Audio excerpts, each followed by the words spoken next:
Hi, I'm Usha and this is a comprehensive guide about Sangla Holi, which is celebrated in the Kinnaur district of Himachal Pradesh. I have made this guide after visiting Sangla Holi in the year 2024 as a solo female traveler. In this video, I'm going to be answering few important questions before you make a plan to celebrate Holi in Sangla. How to reach Sangla village? The best mode of transportation. Is it safe for a solo traveler, especially females? Is it difficult to find accommodations and are they overly priced? How many days should you stay to get the best of festival? What to expect in Sangla Holi? Budget for the entire trip? Nearby places you must visit? And lastly, things you should definitely avoid. So Sangla is a small village situated in the Sangla Valley of Himachal Pradesh, which is very close to Tibet border. Sangla is known for its Kinnauri culture and tradition.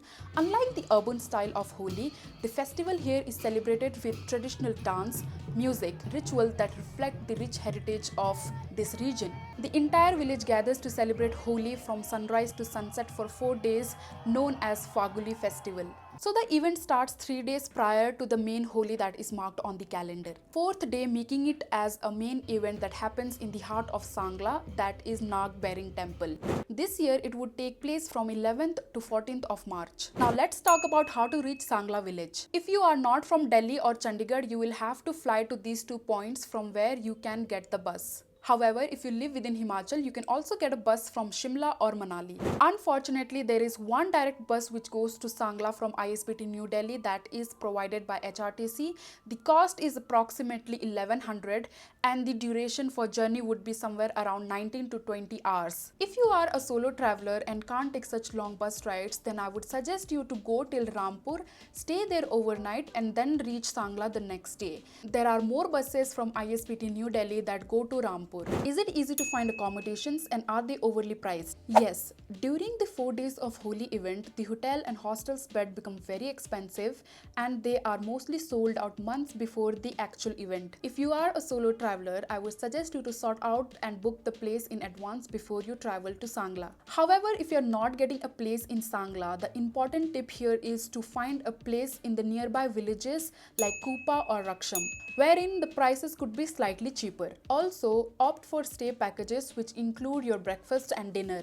If you really want to go and if you are not able to confirm your stay for all day, my realistic advice would be at least get a confirmation for 1 day, and then for next day what you can do is befriend other travelers and request them if they can share their room with you. In the worst case scenario or due to any unforeseen circumstances, if you're not able to book a place even for 1 day, then I would suggest that you request locals to let you stay in their house, or if they have tents which you can pitch. How many days should you stay to get the best out of Sangla Holi? If you have time and you're not under budget, then I would suggest you to go for all 4 days, but if you are under budget, then at least go for 3 days. Not just to celebrate Holi, but to explore nearby interesting places. On day 1, visit Kamru fort, which is an ancient wooden fort, and adjacent to that there is Badri Vishalji Mandir, which is again very ancient and has a very strict rule of covering your head and also tying a piece of cloth around your waist, which is provided by the caretaker of Mandir. Next, you can explore Raksham village or Chitkul village, which is also known as the last village of India near Tibet border. And if you do not want to visit these villages, you can always spend your evening peacefully by the bank of Bapsa river. On day 2, attend the Kamru's Holi, which happens 1 day before Sangla's Holi.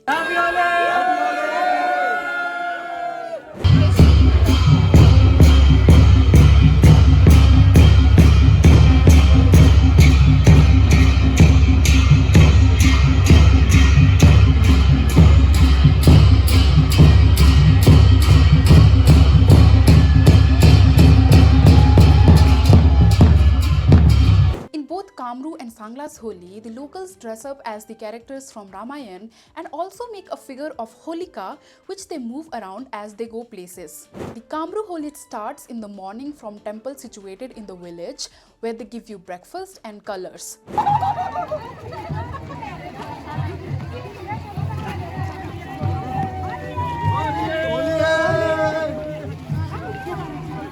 Now everyone as a group move around dancing and singing and make a halt at various dedicated places wherein they sit there for more snacks and more drinks, everything free of cost, and the moving around thing continues till lunchtime. Again, the lunch is provided to everyone, local or outsider, free of cost, and in between the dancing and singing never stops.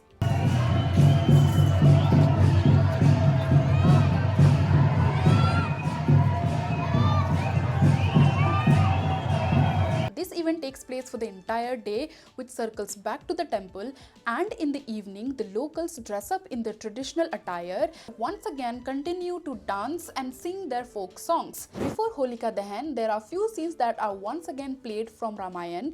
For example, Hanuman burning the entire Lanka. I personally enjoyed Kamru's Holi way more than Sangla's Holi because of the lesser crowd. The tradition was clearly visible and the organizers were not only able to cater the local but also the tourists that had come to see the Kamru's Holi. Now, having said that, let's move on to day 3, that is Sangla's main Holi. Sangla's Holi begins at the Nag-bearing temple of Sangla. Just like Kamru's, the locals are dressed up as the character from Ramayana. As puja happens, few scenes of Ramayana are once again displayed to the audience, which are very hilarious, and also over here as well, refreshments are given to everyone free of cost. Once puja happens, people start to move out of temple dancing and singing and move around the entire village. In Sangla's Holi, if you do not want to move around the entire day, what you can do is go to the main market. There is a dedicated place which has DJ and music setup. You can go there and just like everyone, enjoy till your heart is full.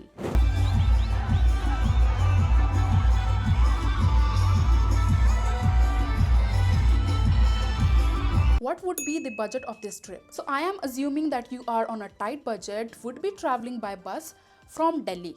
So if you do not catch that one direct bus that goes to Sangla from New Delhi for 1100, then what you can do is take a bus till Rampur because that has more options, take a halt, and then next day you can reach Sangla.